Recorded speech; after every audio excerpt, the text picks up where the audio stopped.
Hello friends, જય માતાજી to all of you. Pavagadh જેવો તમે આ ડુંગર જોઈ રહ્યા છો એ કઈ જગ્યા છે ખબર છે તમને?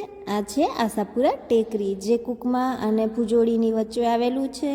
અને અહીંયા કને માં આશાપુરામાં વિરાજમાન છે, જે 500 વર્ષ જૂની પ્રતિમા આશાપુરામાંની અહીંયા કને તમને જોવા મળશે. અને ખૂબ જ સુંદર અને રમણીય જગ્યા છે. અહીંયા કને કુદરતી વાતાવરણ અને જેને ટ્રેકિંગ કરવાનો શોખ છે એ વ્યક્તિએ તો ચોક્કસથી અહીંયા આવવું જોઈએ. તો હવે આપણે મંદિરે પહોંચી ગયા છીએ અને મેં વગાડ્યો મસ્ત મજાનો ડંકો. તો ચાલો આપણે માતાજીને પહેલાં તો ધજાના દર્શન કરીએ. ધજા છે એ ભગવાનનું હાર્ટ ગણાય છે. પછી આપણે મંદિરની અંદર એન્ટર થઈએ અને આપણે જોઈએ કે કયા કયા ભગવાનજી વિરાજમાન છે. તો અહીંયા કને આપણે મોમાઈ માતા આશાપુરામાં અને માતા રવેચીના દર્શન કરીએ. અને બધી મંદિરની જેમ આ મંદિરની અંદર પણ ગણપતિ બાપા અને હનુમાનજી મહારાજ તો છે જ તે. સાથે અહીંયા કને ભોળાનાથ મહાદેવ પણ વિરાજમાન છે. તો આપણે એના પણ દર્શન કરીએ. હર હર મહાદેવ. આ શંકર ભગવાન છે એમનું નામ છે ઓમકારેશ્વર મહાદેવ, કારણ કે બધાએ શિવલિંગોના અલગ અલગ નામ હોય છે. તો આ ઓમકારેશ્વર મહાદેવની આપણે પ્રદક્ષિણા કરીએ અને એની આજુબાજુમાં કુદરતી વાતાવરણ કેવું છે એ પણ સાથે નિહાળતા જઈએ. તો અહીંયા કને લોકો હવે જાગૃત થઈ ગયા છે. આજુબાજુના લોકો ઘણા દર્શન કરવા માટે આવે છે. અને તમે પણ આ વિડીયોને બધાથી શેર કરજો તો વધારે લોકો સુધી માહિતી પહોંચે અને અહીંયા કને લોકો આવે.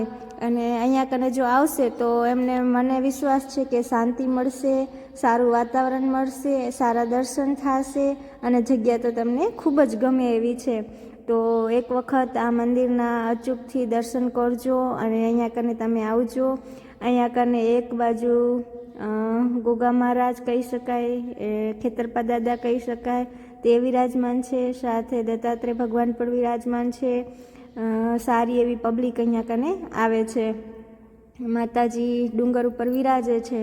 લગભગ માતાજી તમે જોશો તે ડુંગર ઉપર જ વિરાજતા જોઈ શકો. જેમ કે મેં અમારા આગલા વિડીયો મૂક્યા છે. કમળા માતાજી છે, પછી પાવાગઢ ઉપર મહાકાળી માતાજી છે, પછી અહીંયા કને આશાપુરામાં છે અને ચોટીલા ઉપર ચામુંડમાં છે. તો માતાજી છે એ હંમેશા ડુંગરો પર વિરાજમાન હોય છે, કારણ કે ત્યાં શાંતિ હોય છે. જો તમે શાંતિના ચાહક છો અને જો તમને ટ્રેકિંગ કરવી ગમે છે તો તમારે આવા ડુંગરો ઉપર અચૂકથી જવું જોઈએ. અહીંયા કને તમે બાઇક અને ગાડીથી પણ જઈ શકો છો. ગાડી ઠેઠ ઉપર સુધી જાય છે. એ સિવાય જો તમે પગથિયા પણ ચડવા ઈચ્છતા હોય તો પગથિયાની પણ સુવિધા છે, તો તમે પગથિયા પણ ચડી શકો છો. જેવી તમારે ઉપર ચડવાની શક્તિ એ પ્રમાણે તમે જઈ શકો છો. અને મને તો ખૂબ જ મજા આવી. આ છે ધૂણો. 24 કલાક ચાલુ જ હોય છે, જે વાતાવરણને ખૂબ જ સુગંધિત બનાવે છે અને ખૂબ જ મસ્ત વાતાવરણ બનાવે છે. અમે ધૂળાના પણ દર્શન કર્યા. તો તમે પણ જો આ મંદિરે આવો છો તો ચોક્કસથી ધૂણાના પણ દર્શન કરજો. અને બાજુમાં એક ગુફા છે, ત્યાં પણ હું તમને લઈ જાઉં. ત્યાં પણ માતા અંબાજીમાં વિરાજમાન છે. તે ગુફાની અંદર માતાજીનું નાનકડું એવું મંદિર રાખેલું છે. અને આ જુઓ કેટલો સુંદર નજારો છે. અહીંયા કને આવશો તો તમે ફોટા પાડ્યા જ કરશો. કદાચ તમારા કેમેરાની જે ફોનની ગેલેરી છે એ ફૂલ થઈ જશે. તો ચાલો હવે આપણે અંદર ગુફાની અંદર પણ જઈને દર્શન કરીએ. અહીંયા કને માતા અંબા વિરાજમાન છે, તો આપણે એના પણ દર્શન કરીએ.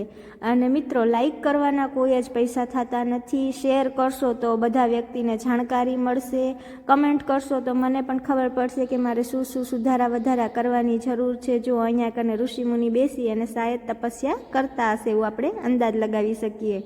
તો મારા વિડીયોને બને એટલો શેર કરો, લાઈક જલ્દીથી જલ્દી કરી દો. વિડીયો જુઓ એ સાથે લાઈક કરી દો, કમેન્ટ પણ કરો, તો મને ખબર પડે કે મારા દર્શકોને મારા દ્વારા બતાડવામાં આવેલા મંદિરો અને જગ્યાઓ કેવી લાગી. તો ચાલો હવે મને તો રમત સૂજી છે. અહીંયા બધાએ ઘર બનાવ્યા છે. તો આપણે તો ઘર ખૂબ સારું છે, પણ તોય નવું સ્વિમિંગ પુલવાળું બનાવીએ જો આપણું